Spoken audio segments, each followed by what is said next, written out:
In skydiving, the first body position that you're going to learn is called an arch body position, or sometimes called the neutral body position. And this is the body position that gives us the most stability. However, it's not really a very natural body position because you don't go around the day doing this normally. So you might be wondering, how can I practice this at home? And the best way to begin is actually by standing up. So just find yourself a piece of wall that doesn't have anything on it, stand in front of it. You're going to stand about a foot and a half away from it. Bend your knees slightly, and then you want to lean in so that only your pelvis is going to be touching the wall. We then want to think about engaging our legs, so we're going to get up on our tippy toes, and we also want to look up at the ceiling at the same time. So these are the two most important parts of the arch, is the pelvis is only touching the wall and our legs are engaged.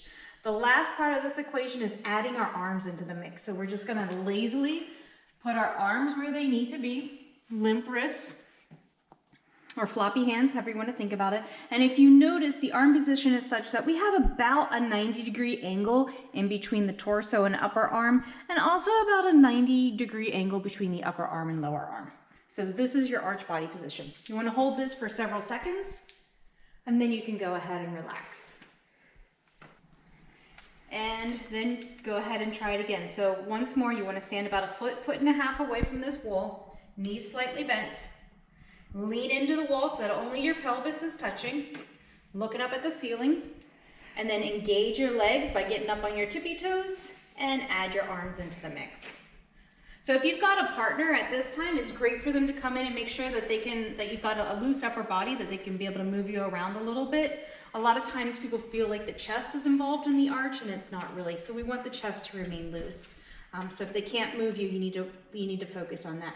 You may also be finding that your hip flexors here in the front might be a little bit tight, and this is going to help to stretch them out a little bit as well. So go ahead and relax again after you've held that for a while.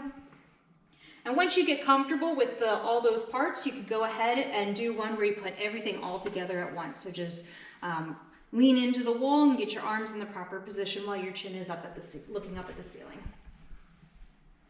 And limp wrist. Great job. So once you've done that several times and you feel comfortable with it, then you want to go ahead and practice while you're laying down on the ground. Okay. So now you're going to go ahead and lay down on the ground. I find that it's helpful to lay down on something a little bit hard. So this is just a yoga mat that we've got. If you try to lay down in your bed, it's going to be a little bit more difficult to actually feel if you've got a good arch body position.